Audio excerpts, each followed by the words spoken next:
تو ہم میں سے کتنے لوگ ایسے ہیں کہ جن کو سمجھ میں آ رہا ہوتا ہے کہ یہ اللہ پاک اس کلام کے ذریعے ہم سے کیا بات کر رہے ہیں؟ ہمارے ایک دوست ہیں، میں پرائیویسی کی وجہ سے ان کا نام نہیں لیتا،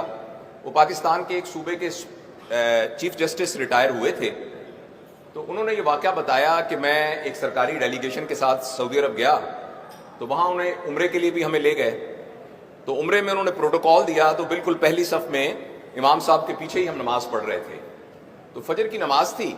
تو نماز میں امام صاحب نے کچھ تلاوت کی تو امام صاحب رونے لگ گئے،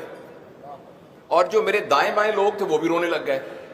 میں سوچوں کہ یہ کیوں رو رہے ہیں، اور مجھے رونا ہی نہ آئے، اور جب سلام پھیرا تو سب کے گال بھیگے ہوئے تھے، امام صاحب کی بھی گھگی بندھی ہوئی تھی،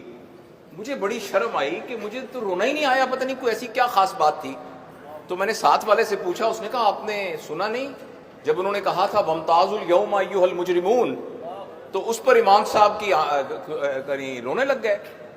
تو اس نے کہا اس کا کیا مطلب ہے؟ انہوں نے کہا اس کا مطلب یہ ہے کہ قرآن کی آیت ہے جس میں اللہ پاک کہیں گے کہ آخرت میں سب لوگ اکٹھے ہی ہوں گے بیٹھے ہوئے، تو اچانک اللہ پاک یہ کہیں گے کہ اے مجرموں آج تم الگ الگ ہو جاؤ، تو ایک دم ایک دیوار گرے گی اور کچھ لوگ ادھر ہو جائیں گے، کچھ لوگ ادھر ہو جائیں گے، تو اس بات کا خوف ہوا کہ کم ہم کہیں دیوار کے پرلی طرف تو نہیں ہوں گے۔ تو وہ جو چیف جسٹس تھے نا، وہ کہتے ہیں میں اس وقت تو نہیں رویا، لیکن اپنے کمرے میں آ کے میں نے دیوار پہ سر مار مار کے رویا کہ میں نے قانون کی اتنی کتابیں پڑھی ہوئی ہیں، لیکن مجھے اس بات کی سمجھ نہیں آئی کہ اللہ پاک نے قرآن میں کیا کہا۔ میں آپ سے یہ نہیں کہتا کہ آپ میں سے کتنے لوگ ایسے ہیں جنہوں نے جب اس بچے نے تلاوت کی تو ان کو سمجھ میں آ رہا تھا، ہم میں سے کتنے لوگ ایسے ہیں کہ جب انہوں نے کہا والتین والزیتون، قسم ہے انجیر کی، قسم ہے زیتون کی، وطور سینین، اور جو طور سینا کے پہاڑ کی، بہذا البلد الامین، تو ہم میں سے کتنے، اور انسان کو بہترین خلق سے پیدا کیا، تو ہم میں سے کتنے لوگوں کو یہ بات سمجھ میں آئی تھی کہ اس طرح کی عجیب ڈفرنٹ قسم کی قسمیں کھانے کے بعد اللہ پاک نے یہ کیوں کہا ہے؟ البتہ یہ بات میں آپ سے تو نہیں کہتا کہ آپ ہاتھ کھڑا کر کے بتائیں کہ کتنے لوگوں کو یہ بات سمجھ میں آ رہی تھی۔ البتہ پچھلی حکومت میں ایک دفعہ اسلام آباد کے کنونشن سینٹر میں نوجوانوں کا ایک سمپوزیم پچھلی حکومت نے بلایا تھا، تو مجھے بھی انہوں نے ایک اسپیکر کے طور پہ بلایا تھا، اور موضوع کی نوعیت ایسے تھی کہ تمام نوجوان تھے 4500۔ میں نے ان سے پوچھا کہ آپ میں سے کتنے لوگ ایسے ہیں جنہوں نے کم از کم ایک دفعہ قرآن کو مفہوم کے ساتھ پڑھا ہوا ہے؟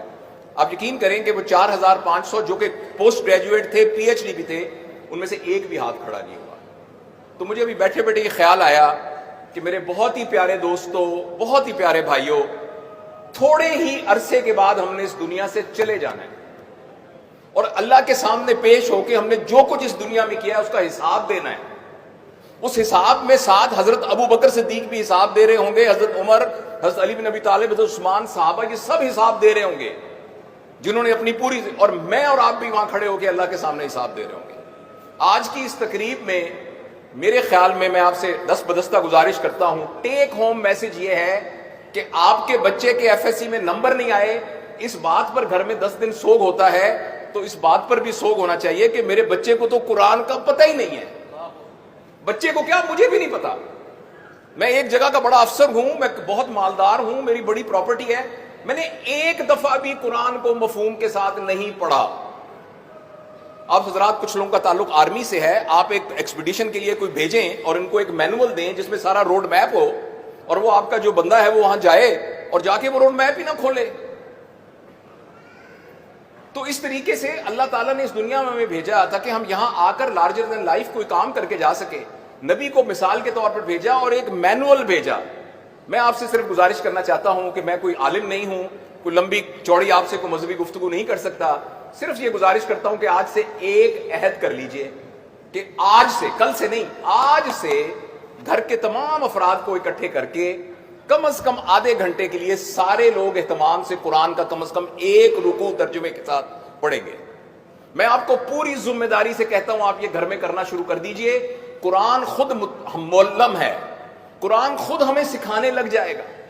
جہاں آپ کو کوئی مشکل کمپلیکیشن ہو تو علماء حضرات سے رابطہ کیجئے، البتہ لیکن قرآن ہمیں خود پڑھنے کے لیے اللہ تعالیٰ نے نبی کریم صلی اللہ علیہ وسلم کے ذریعے سے اللہ ہم سے مخاطب ہوا ہے، تو اس کے لیے میں آپ سے یہ گزارش کرنا چاہتا ہوں۔ اس پر البتہ میں اپنے دل کی تسلی کے لیے اور اپنے آپ کو بھی میں کمٹمنٹ کرنے کے لیے یہ ضرور کہوں گا کہ آپ میں سے کتنے لوگ، خاص طور پہ ہماری بیٹیاں اور بہنیں، کتنے لوگ اپنے دل میں اس بات کا تہیہ کرتے ہیں کہ آج سے انشاءاللہ